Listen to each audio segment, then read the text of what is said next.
Hello, you wonderful people, and welcome to another episode of Crime Centric. This being a show, it's about crime dramas that I watch. For today's episode, I'm going to talk about the latest episode of Walker. A lot of really interesting things went down in this episode, so let's break it down. Well, first and foremost, this is kind of everything kind of hitting its fever pitch, with just everything that's going on between the Walkers and the Davidsons, especially because for Cordell, like, he's balancing everything. Balancing the complication with things between him and Jerry because it's so new, but he's also trying to figure things out because he needs to talk to Stella and August about it, because it is a thing of like they're my children, have every right to know, but especially when he kind of comes home from the walk of shame, like August kind of giving a dap like, yo, that's good on you, Dad, but Stella obviously not so receptive of it. But it is that conversation of knowing they, especially Stella herself is kind of moving past the whole Trevor thing. So she's trying to, I think, give her dad the same leeway. It's just kind of caught her off guard because those conversations hadn't really been had. At the time, they didn't really know. I'm curious, did they know ahead of time or not? Obviously, when they were around each other, everyone could tell. It was probably already, but I'm curious, in everyone's mind, it was just kind of like a, finally, thank you, as an audience person. But even Trey's like, yeah, it's finally about time you two finally got together, giving it a shot. So it's probably been in the back of everyone's mind. It was just a matter of okay, is it happening? Because probably for Stella, it could have easily been a thing of, well, we know how you potentially feel about Jerry, but is there a you and Jerry thing? Maybe the whole dinner, you could automatically tell, oh yeah, they were about to have that conversation. But the question is, how much beforehand did Stella or August have an idea? So it's interesting. But obviously we're also picking up with what Liam and Trey had talked about last episode, and that was a whole conversation about the property line. And I love it too, because Abby wanted this conversation to be had now, because it's before things went sideways. Sadly, things went sideways in more ways than one. Gail, she puts on that, she's got that Southern hospitality, that stereotypical thing of oh, I'm smiling while I'm immediately stabbing you in the back type of thing. It's kind of that thing. It's a stereotype that I think gets attributed to the South in that regard of just kind of oh, bless your heart. It's kind of that it's a very,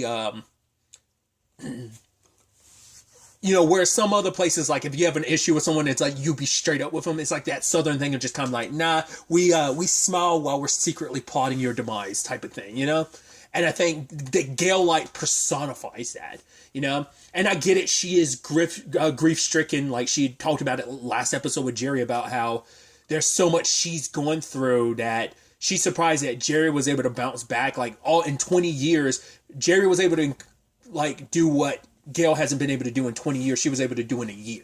So that's just kind of an interesting element to it. But you could tell Gail was already planting the seed. She's already maneuvering Denise to be more on her side. She's all about Dan because Dan's anti-Walkers because he's pro-Davidsons. He's yeah, the Davidsons are the family.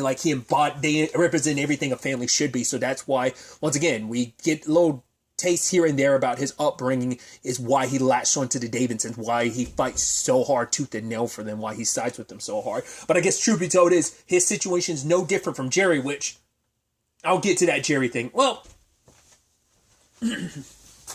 since I'm already here, I'll go ahead and talk about it.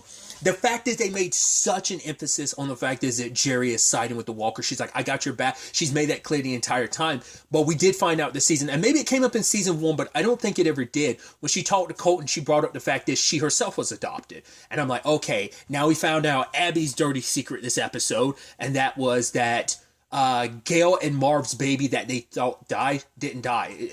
It lived, and they gave it up for, Marv did stuff behind Gail's back. She's under the impression that baby died. And I'm the fact is they're setting this up. I'm Jerry's got to be that baby, isn't she? Because they're making such an emphasis on, I'm going to be sticking with the Walkers, that it has to be a thing of she's going to be revealed to be a Davidson. And now she's going to be torn between the family she's come to know versus the family that is hers by blood. Especially when it comes out, wait, you knew about I existed. You held this secret from my my biological dad and mom. You might not have known it was me, but you've held on to this secret. Maybe my family could have found me long before now. Jerry, I think from what we can tell, it's very thankful for her opportunity, the family she grew up with. It seems like it very much because she was kind of connecting with Colton on that. But it still doesn't change the fact is, I'm sure on some level, Jerry's always wondered where she came from. And now it's like, yeah, but the fact is they made such an emphasis on that. And I think that's going to play into this Romeo and Juliet thing, because Walker and Denise had that when they were younger. And if it turns out Jerry, she's going to be torn between, once again, I think she'll choose the Walkers, but it's still the thing of, right, especially because they made Gail throw that line at her of like, oh, I wouldn't be too quick to jump, like hitch to this Walker horse. You know, I'm like, they're setting that up. That's got to be the twist to it. Especially because Jerry even said it herself. She's known this family for so long. So like the family drama, she is the best insider to this. It's because she's grown up around it. She knows this family in and out. But it's going to complicate things when that truth eventually comes out, because it's going to divide her and Walker, maybe. I don't know. Once again, it's like this is a family she doesn't know, but it's still her family. If that ends up being the case, not unless it ends up being a twist on like it's someone we've never met over the course of the show, that'd be interesting. But like I said, just the way they've been setting up Jerry this episode, they've been kind of laying the groundwork. I'm like, it seems like she might end up being the Davidsons' lost child, because Abby doesn't know anything about it. She just told Marv, tell Gail about it. He ended up dying beforehand. So Marv dying set a lot of stuff in motion. Well, obviously there's the whole, well, everyone thinks Walker is responsible for it. Not like he directly killed him, but it's like, right, he brought that lantern in there. Because Gail also brings up the lantern, and she had brought that up. Because Denise is watching those recordings, and she's taking that as face value of like Walker saying like, oh, I think I did that. The fact is, Abby keeps telling him he's not. I think there's other contributing factors that they know.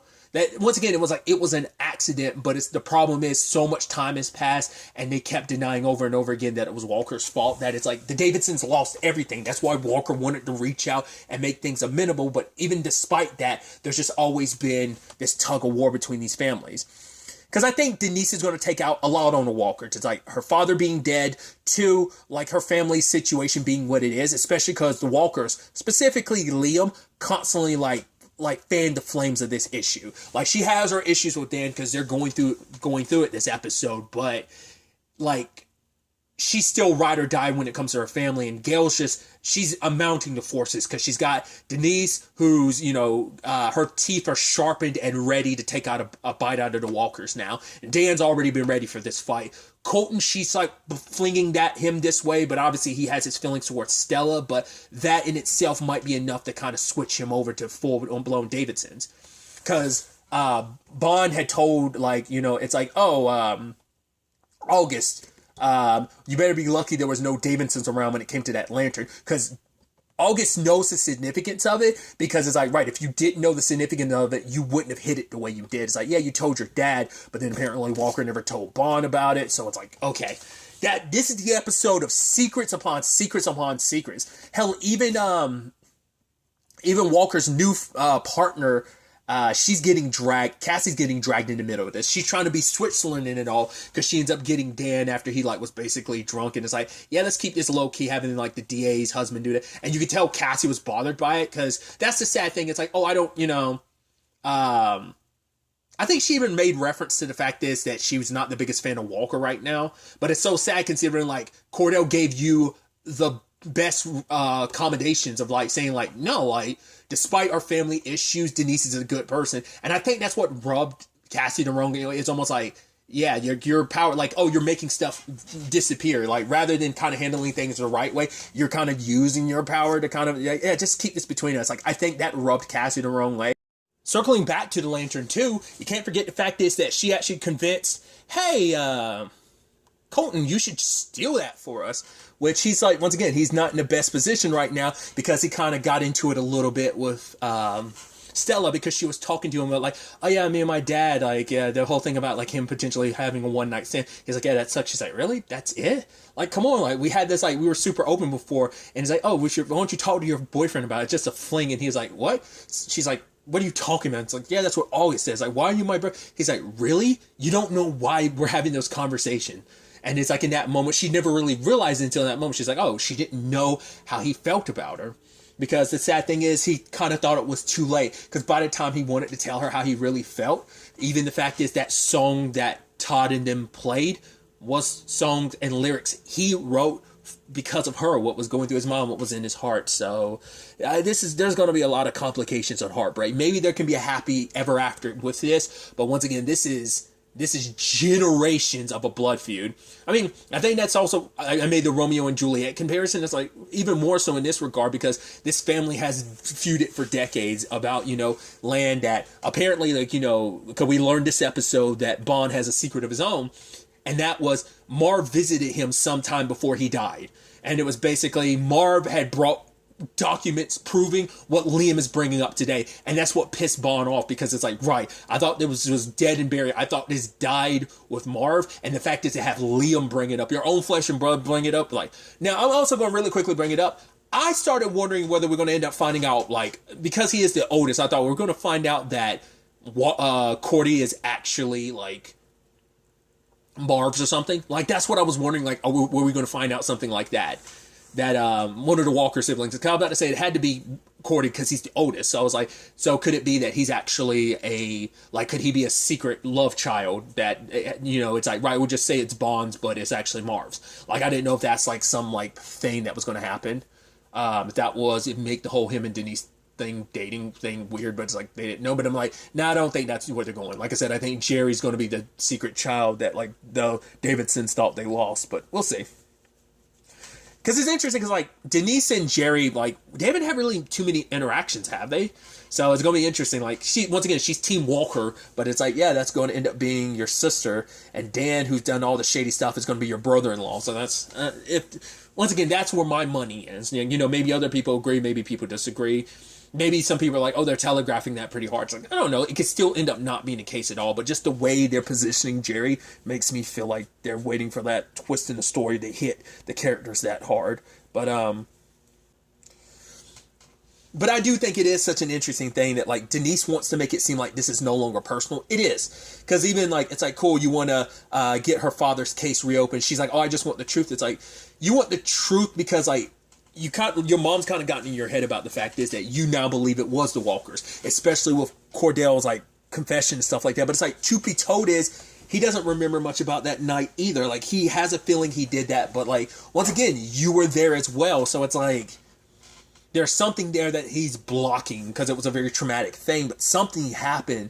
We just don't know what. And even the fact is later on, once again, I feel like it's going to be a key thing. Either Jerry's going to end up having that used against the fact that she knows that Bonham got rid of that lantern. I don't think she knows the significance at the time, but eventually it's going to come back up. Either she's going to do it because it's the right thing to do because Walker's going to want to know the truth and, he doesn't want that hidden, or it's going to come back in the shape or form of, hey, I need to, she's going to help the Davidsons if she finds out she's a Davidson. I don't know. We'll see how that all plays out. Because I talked about it a little bit, but, the whole August conversation, what he said to Stella, and after the whole confrontation with Colton, she kind of yells at, and they kind of go into their disagreements and stuff. But like at the end of the day, August is like, I'm sorry I said that, but at the end of the day, he's like, I didn't want to lose another friend because of her. It's like, she's like, oh, you're saying like this is all my fault? Because the last friend he had was Trevor, and everything kind of imploded like that. So he didn't want the same thing to happen here. But he's like, right, like after everything you've been through, like this is just a rebound situation. So I just don't you deserve to have a little fun? But for her, it's like, no, me and Todd is something serious. And even she let her dad knows, like, if you are putting yourself back out there, it's good, And obviously they have a very heart-to-heart about, like, how do you know when it is just a fling or what's serious? And obviously Walker's like, I'm the worst person to ask because I'm in the same process as you. I'm trying to figure this out. Which obviously comes to the conversation later on. It's like, oh, do we just keep calling her Aunt Jerry if something's happening between them? And it's like, Stella's like, yeah, but... And he's like, even August is like, I hope it's not just a fling. It's like, no, I think it's something serious. And how you know? She's like, oh, no, I just get that feeling. Like, like Walker said, like, you will know when it's right. You'll just know. And she felt that, so... But I kind of diverged heavily. The fact is that, circling back to the point before I went on my tangent, was Marv came to Bonham back in 95. So he's been sitting on this seat. Well, to be fair, Abby was sitting on her secret for about 20-some years as well. So was Bond. So the fact is that it's like, well, maybe even long. Well, because she said, like, the secret came about like a day or two before the fire, but who knows like what the correlation is. That was in 95. Like, who knows when the baby situation happened, whether that was like a year or two prior or whether it was still that same year. So either way, the secret could be even older. It's just that only Abby's known this secret for the past 20 some years, but it could be that Marv was sitting on just a tiny couple years longer. Like I said, it just depends. But now that Bond knows the truth, he's like, I wish he had told me that, because it's like, now he's like, because for years he could never figure out why Marv was so desperate for money. He was like, are you, and now it's like, right, maybe it has something to do with like getting enough money to take, because they were worried about their child having apparently like Denise has a heart condition, that they were worried about the same thing with another child, and they didn't have, I think, the money and resources necessary to do that. So that's why, because even Bond's like, even if this is the case, like, why now? Like, the Walkers have worked on this ranch for so long that it's pretty much becomes ours because we worked on it for so long. Because even Bond says, like, his family's been here for 149 years. So, like, why then and there? But it could be he was desperate because he was trying to get his daughter back at that point in time. We'll have to wait, because we still don't know what Marv was up to, because obviously he kept a lot of secrets from Gale. Now it's also like all those truths are coming out. Granted, Abby's truth is still only between her and Bond now, but then there's also the thing between, because during the supposed to be civil conversation, it turns into like, all right, so where did this all stand? Who has legal rights here? It's like, because she got a call from the assessive's office or whatever, because someone gave her a heads up about Liam looking into this, and that made her want to see like what's, and Walker and Liam are just like, because Liam's coming at it from the perspective of like, he wants there to be find out the truth, but I think he's also leaning towards like, I think regardless of what it is, we have the rights to this, and Walker just wants everything to be calm, copacetic. He doesn't want this just generational hate that has existed so long between these families to continue. He wants everything to be copacetic, but doesn't help that Bonham's adding fuel to the fire, dropping this information like, cool, you knew about the land situation for decades now, you said nothing. You and Marv were going to settle it with a horse race. Marv ended up dying before it could be settled. Because I was about to say, like, Bonham is the only one that's alive, so he could spin that to be whatever he wants. It could be like, oh, did you actually lose the match? It's like, no, they just never had the match. But now Bonham, like, just being so cocky because he believes, like, so wholeheartedly, now this is ours, like, we'll take over it. And it's like, okay, so who are the Davidsons going to get to race for them? Because it seems like Walker's getting ready to race for Team Walker, but who's going to race for the Davidsons? Like, I don't think it's, not unless it ends up being Dan, but it could be, but would they have a ringer, like, come in at, like, because Jerry seems, not Jerry, Gale seems confident, so we'll have to wait and see on that front, but it's just kind of a complicated mess of a situation right now, but just so heartbreaking that it kind of like came down to this, especially for Walker and Jerry, because they're, like I said, in the process of figuring things out, the whole Dolly thing of like, yeah, like anytime someone gets uncomfortable and it's like, whoa, you're using Dolly now, she's like, no, just the smallest Dolly, but it's like, yeah, they're just trying to figure it out. Jerry wants to figure things out because, and I even love the conversation she has with Trey, where it's like, right, as long as there's no label to it, it could be whatever we want it to be. Also, there's no expectations, because it's like, once you have expectations and someone doesn't meet those expectations, like the relationship could fall apart, especially because it's heartbreaking for her, because it's like Cordell and her like grew up together. They're like best friends too. And it's like, that's always a tricky thing about someone you've been friends with for such a long time, because Jerry's family too. So it's like, if you add in the fact is like, if this relationship goes sour, if it's just not, the expectations aren't met, then it could ruin a lot of history with them. And so that could complicate things. Maybe it could be intoxicating, maybe it could be toxic, or this could just be Jerry's defense of trying to like stop all that, But at the end of the day, Trey was like, I believe both you and Walker want to get to the same place, You're both, but it's just like, right, Jerry was just acting out of fear. She was scared, about where this could all be. Because they had to make a point, like, right, I'm not trying to be Emily. And he's like, I'm not trying to be Hoyt either. We're just trying to be ourselves in this. So when they decided they wanted this to be something serious, granted, all this Davidson stuff kind of took away from that. So granted, everyone else, even Jerry's like, yeah, I'm pretty sure everyone knows already, so it's not that big of a deal. But, they still wanted to make it a special thing of, like, announcing to everyone, the family dinner and everything. But, sadly, things are where they are, so it'll definitely be interesting to see where all of this takes us. Complications and all. going forward into the next episode. But really, that's all I want to talk about. To the next time we meet, be happy, be safe, live life to the fullest, and enjoy it. Good day and goodbye.